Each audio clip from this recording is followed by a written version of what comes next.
ہماری خوش قسمتی ہے کہ آج درس کے لیے محترم بشیر احمد عارف صاحب ہمارے درمیان تشریف فرما ہیں۔ وہ آپ کے سامنے درس قرآن پیش فرمائیں گے۔ محترم بشیر احمد عارف صاحب بھی بیسیکلی تو ایک جدید تعلیم یافتہ آدمی ہیں۔ ساری زندگی جو ہے وہ اکاؤنٹس سے متعلق انہوں نے گزاری ہے، لیکن اپنے محنت اور اپنے ذوق و شوق سے قرآن اور حدیث پر ایک خاص دسترس انہوں نے حاصل کی۔ اور ایک وقت ایسا بھی تھا کہ محترم قاضی حسین احمد صاحب بھی ان کے دروس میں پشاور میں شریک ہوتے تھے، کچھ عرصہ یہ پشاور میں رہے تو وہاں محترم قاضی صاحب بھی ان کے درس میں شریک ہوتے تھے۔ عرصہ 45 سال سے یہ جماعتی حلقوں میں درس قرآن جو ہیں وہ پیش فرماتے ہیں، اور فی سبیل اللہ کی دین کی خدمت جب سے ہوش سنبھالا ہے کر رہے ہیں۔ اس وقت ہمارے جماعت اسلامی کے مرکزی بیت المال کے ناظم ہیں، اور اپنی خدمات فی سبیل اللہ جو ہیں وہ انہوں نے وقف کر رکھی ہیں۔ ہماری دعا ہے کہ اللہ تعالیٰ ان کی ان خدمات کو قبول فرمائے اور ان کے علم و عمل میں مزید اضافہ فرمائے، اور ان کی کئی ہوئی باتوں پر ہمیں عمل کرنے کی توفیق عطا فرمائے۔ آج سورہ البر آیہ البر جو ابھی میں نے آپ کے سامنے تلاوت کی ہے، اس کا درس آپ کے سامنے پیش فرمائیں گے۔ میں محترم بشیر احمد عارف صاحب ناظم مرکزی بیت المال جماعت اسلامی پاکستان سے گزارش کرتا ہوں کہ وہ درس قرآن شرکاء کے سامنے پیش فرمائیں۔ اعوذ باللہ من الشیطان الرجیم، بسم اللہ الرحمن الرحیم۔ برادران محترم، اس وقت ہم سورہ بقرہ کی آیت نمبر 177 کا مطالعہ کریں گے۔ یہ قرآن مجید کی اہم ترین آیات میں سے ہے، اور اس آیت میں نیکی کی حقیقت سے پردہ اٹھایا گیا ہے کہ فی الواقعی نیکی کی حقیقت کیا ہے۔ اس آیت سے پہلے جو آیتیں نازل ہوئی ہیں ان میں توحید کا مضمون بیان ہوا تھا۔ اب اس آیت میں اللہ توحید کے لوازم اور اس کے نتائج و ثمرات کو بیان فرمایا ہے۔ ابتدا ہی میں یہ بات ارشاد فرما دی کہ نیکی اس چیز کا نام نہیں ہے کہ تم نے اپنا منہ مشرق کی طرف کر لیا یا مغرب کی طرف کر لیا، بلکہ نیکی کی حقیقت یہ ہے کہ آدمی ایمان حقیقی سے بہرہ مند ہو اور اس کی سوچ اور اس کے اعمال اس ایمان حقیقی کے مطابق ہوں۔ مطلب یہ ہے کہ دین چند ظاہری رسوم کا نام نہیں ہے، بلکہ زندگی سے گہرا تعلق رکھنے والی سوچ، اور اس سوچ کے مطابق آدمی کی سیرت اور کردار سے ہے۔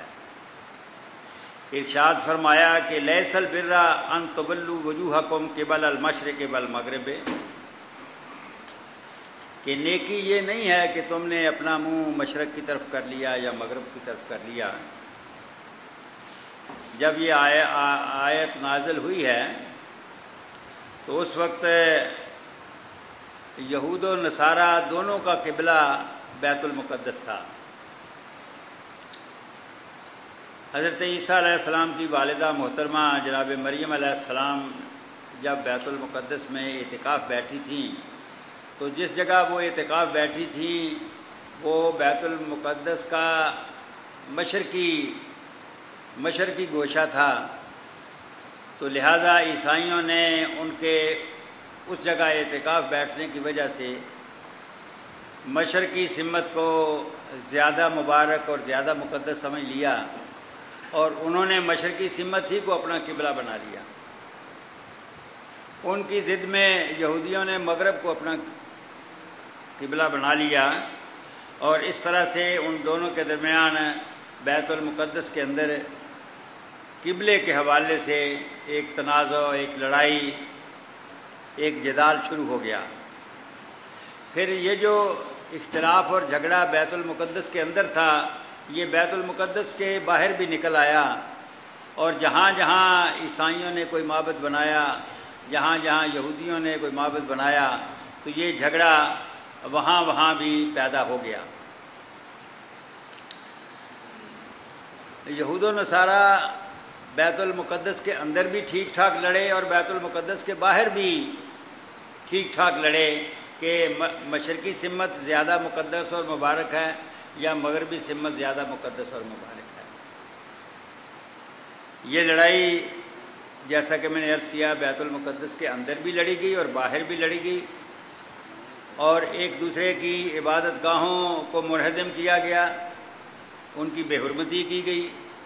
اس وجہ سے ان دونوں کے درمیان جنگیں ہوئیں، لوگ قتل ہوئے۔ تو یہاں اللہ تعالیٰ یہ ارشاد فرما رہا ہے کہ لیس البر ان تولوا وجوہکم قبل المشرق والمغرب، کہ مشرق اور مغرب سب اللہ تعالیٰ ہی کے ہیں، اور تم مشرق کی طرف منہ کرو تب بھی اللہ تعالیٰ موجود ہے، مغرب کی طرف منہ کرو تب بھی اللہ تعالیٰ موجود ہے۔ اور ایک دوسرے مقام پر فرمایا کہ وَلِلَّهِ الْمَشْرِقُ وَالْمَغْرِبُ، کہ اللہ ہی کے لیے ہے مشرق بھی اور مغرب بھی، فَأَيْنَمَا تُوَلُّوا فَثَمَّ وَجْهُ اللَّهِ، تم جدھر بھی منہ کرو گے اللہ وہاں موجود ہوگا، اللہ ہی کی طرف منہ ہوگا۔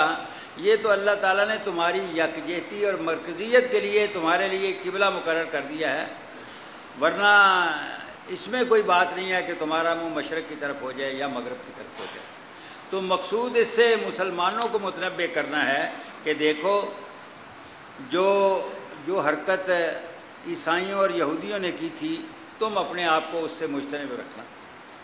لیکن یہ بدقسمتی کی بات ہے کہ نبی پاک صلی اللہ علیہ وسلم کی وارننگ اور قرآن مجید کی ان آیات کے باوجود آپ دیکھ گئے ہیں کہ مسلمانوں کے اندر بھی یہ چیز ہے، یہ بیماری موجود ہے کہ دین کے چند ظواہر کو زیادہ اہمیت دیتے ہیں اور دین کی حقیقت کی طرف نہیں جاتے۔